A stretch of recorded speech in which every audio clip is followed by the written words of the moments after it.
يوم بات يفصلنا عن أول أيام عيد الأضحى المبارك.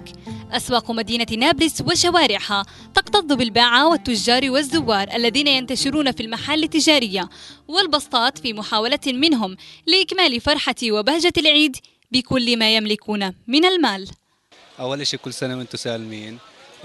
طبعا العيد يعني بهجته موجودة للصغار وللكبار بغض النظر عن الظروف السياسية والاقتصادية، بس برضه يعني بفترة من 3 سنين وجاي يعني في ظل غلاء المعيشة اللي صار الموجود عندنا والكل بيلمسه، يعني اتأثروا الناس إنه بالعيد في احتياجات للأولاد، بده يجيب الواحد أغراض كذا هيك، مش كل الناس إنه بيقدروا إنه يلبوا هاي الاحتياجات لبيتهم، فبنعكس ممكن على نفسية الناس كيف بيتعاملوا كيف كذا. العادات والتقاليد الموجودة عندنا في العيد أصلا هي مرهقة للمواطن بغض النظر إنه في غلاء أسعار ولا لا، بس بالنهاية يعني شعب بحب الحياة وبدهم يعيشوا يعني، وإن شاء الله كل سنة وانتم سالمين.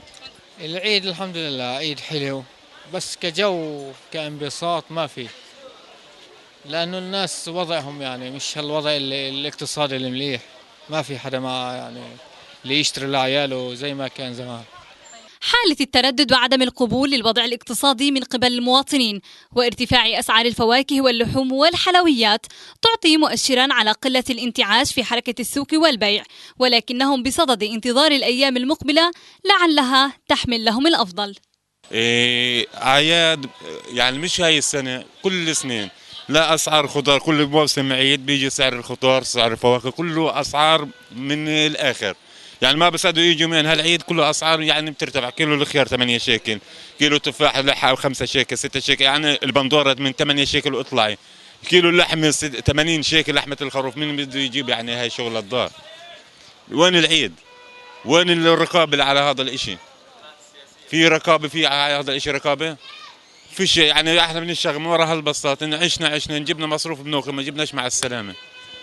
من وين بدنا نروح نجيب نخلق لهم؟ كيلو لحمة حقه 80 شيكل، يعني كيلو البندورة 8 شيكل، واقسم بالله من اسبوع كيلو البندورة حبة بندورة ما هي في الدار.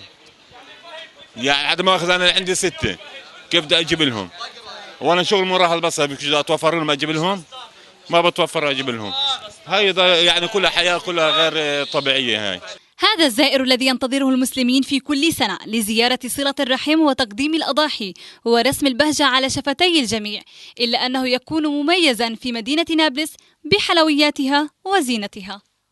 على الرغم من الظروف الصعبة التي يتعرض إليها الفلسطينيون ومنغصات الاحتلال، إلا أنهم يحاولون التغلب عليها من خلال شراء الهدايا والألعاب وذبح الأضاحي لخلق أجواء من البهجة والسعادة التي يحاول الاحتلال قتلها باستمرار. أمني بلالو، تلفزيون نابلس.